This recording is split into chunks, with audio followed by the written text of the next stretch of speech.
Buongiorno a tutti ragazzi, un caro saluto da Pier Giovanni Salimbeni e benvenuti nel canale ufficiale di Binomania.it. Oggi mi trovo presso la riserva regionale Palude Brabbia per presentarvi una novità incredibile. In realtà questo non è il giorno della presentazione ufficiale, vi faccio vedere la data, è il 31 di gennaio e sono le 9:07. Questo perché grazie alla fiducia di una grande azienda del settore ho avuto la possibilità di poter saggiare sul campo le prestazioni di questo nuovo strumento ottico che sarà presentato in data ancora da definirsi. Io quindi ovviamente in questo momento non ne posso parlare, sto girando il video, però sono veramente curioso di vedere le vostre facce quando vedrete che cosa sto per mostrarvi.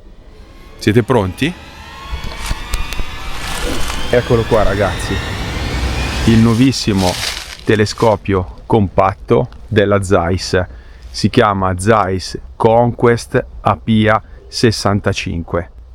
Adesso vediamo insieme le caratteristiche tecniche, dopo inizierò a provarlo qui con voi presso la Palude regionale Palude Brabbia. Facciamo partire la breve sigla, iscrivetevi al canale e ci vediamo tra pochissimo.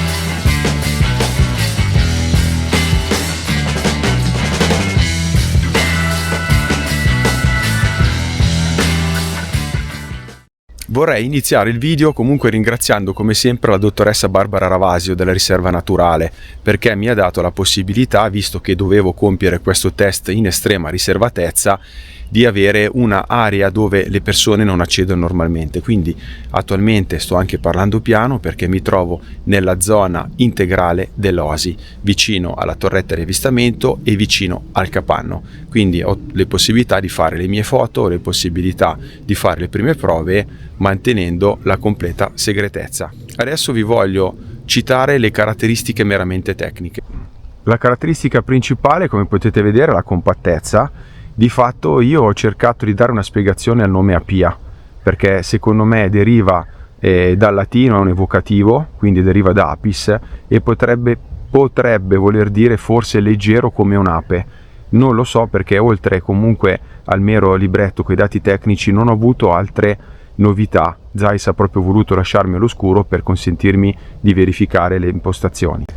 C'è da dire che il piccolo spotting scope è veramente molto leggero, pesa 1350 grammi, ha la possibilità di estrarre l'oculare zoom che attualmente con questo piccolo formato garantisce un'escursione di ingrandimento compresa tra 20 e 50x. Ha un campo di vista compreso tra 48 metri e 27 metri, ha la filettatura lato obiettivo, adesso vi faccio vedere, è un passo M67 per 0,75, quindi tendenzialmente dovrebbe accettare anche i filtri per proteggerlo dalle intemperie o dal salmastro qualora ad esempio foste appassionati di sea watching. L'oculare, come vi ho detto, è estraibile e inoltre c'è una novità che deriva, diciamo così, dai cannocchiali da tiro. Io lo utilizzo spesso sui miei cannocchiali a lunga distanza e vedete che questa leva che va a facilitare lo scorrimento dello zoom rendendolo veramente rapidissimo. Vi posso dire poi inoltre ragazzi che la profondità di campo è buona perché tra i 20x e i 50x in base alla media distanza di osservazione dovete fare dei ritocchi alla messa a fuoco veramente rapidi, quindi è un prodotto che potrebbe essere utile sia come spotting scope da campo se volete viaggiare leggeri, ma anche per osservare ampie porzioni di campo.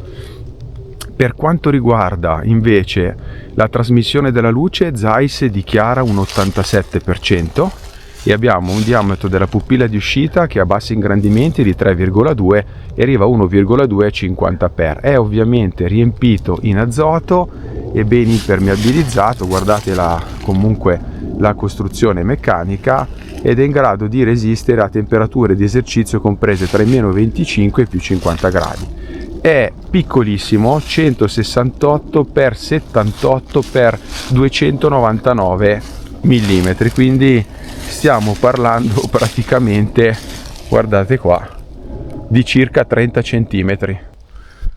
La prima cosa che noto è l'ottimo diametro della lente di campo. Come vedete è decisamente ampia, pregevolissima ragazzi la zona annerita della pupilla d'uscita, veramente ben fatta, e comunque a 20x risulta luminoso perché stiamo parlando di uno spotting scope con un diametro di 65 mm. Molto comoda la gomma a protezione della conchiglia, che vedete è estraibile, e l'aspetto comunque è molto solido. Questo accessorio si può rimuovere attraverso il pomello, infatti nella custodia, che dopo magari vi farò vedere perché inserirò magari un unboxing che potrete vedere in maniera successiva, perché volevo insomma stupirvi con questa presentazione, anche la custodia è decisamente interessante, è divisa in 3 componenti principali e questo comunque lo potete rimuovere. Poi qualità anche il tappo, molto simile a serie Zeiss Arpia, serie Victory, anche con il sistema di gancio rapido. Insomma, esteticamente è un bel prodotto. Spessa, zigrinata, guardate anche oggi con i guanti invernali, l'escursione dello zoom, stesso dicasi per la messa a fuoco a collare. Adesso fate conto che ci sono 2 gradi, comunque si riesce già a utilizzare molto bene. Paraluce estraibile, fluidissimo, e se notate abbiamo anche questo piccolo, che chiamerei segno di via, perché è molto compatto ma in realtà vi mostra la zona da inquadrare, anche se con questo campo di vista non ce n'è poi così tanto modo. Collare a rotazione con click, sentite, e adesso è oltremodo esagerata questa piastra, che è quella che utilizzo sullo Zeiss Arpia, però mi sembrava il caso di, insomma, visto che dopo faccio la prova di digiscoping, di farvelo vedere. Adesso ragazzi sto inquadrando a 50x quelle piante che sono in completo controluce e l'immagine è nitida, molto secca, con un contrasto decisamente alto, nel senso che comunque seppur ci sia un poco di aberrazione cromatica in questa condizione al limite, il contrasto delle immagini è ottimale. Scendendo a 20x abbiamo una riduzione del contrasto. Devo dirvi che comunque a queste distanze saremo a 60 metri dalla pianta inquadrato, ho dovuto ritoccare veramente poco la messa a fuoco, e in questo caso abbiamo un cromatismo quasi totalmente corretto, ma vi ripeto, questa è una scena molto contrastata, quindi è difficile, manda in crisi anche prodotti veramente al top della gamma. Vi ricordo che questo piccolo spotting scope fa parte della serie Zeiss Conquest, quindi tendenzialmente dovrebbe avere un ED a bassa dispersione, ma non va a correggere e sopprimere quasi totalmente l'aberrazione cromatica, come ad esempio il sistema Arpia. Nelle condizioni invece di utilizzo come adesso, l'immagine è molto bella, non abbiamo evidenti cromatismi, e oltretutto sto notando che l'oculare è asferico. C'è un elemento asferico all'interno ragazzi, perché posizionando questa betulla che vedo dal bordo verso il centro, l'immagine mi appare quasi perfettamente nitida anche fino al bordo, seppur ci sia soltanto un po' di cromatismo laterale minimo, il solito diciamo così frangia bluetto verde, ma l'immagine è piacevole e bella, e poi comunque risulta molto luminoso. Quindi io adesso vado un po' al caldo nel capanno, non che faccia caldo come in una Dacia russa, tuttavia se qua siamo a -2, insomma almeno 6-7 gradi nel capanno li dovremmo avere. Una cosa che ho notato immediatamente è che, vista la compattezza di questo cannocchiale, la sua leggerezza, mi aspetto da Zeiss una presentazione di 3 piedi magari più consoni all'utilizzo sul campo di questo piccolo spotting scope. Attualmente non mi è dato sapere se uscirà una nuova gamma.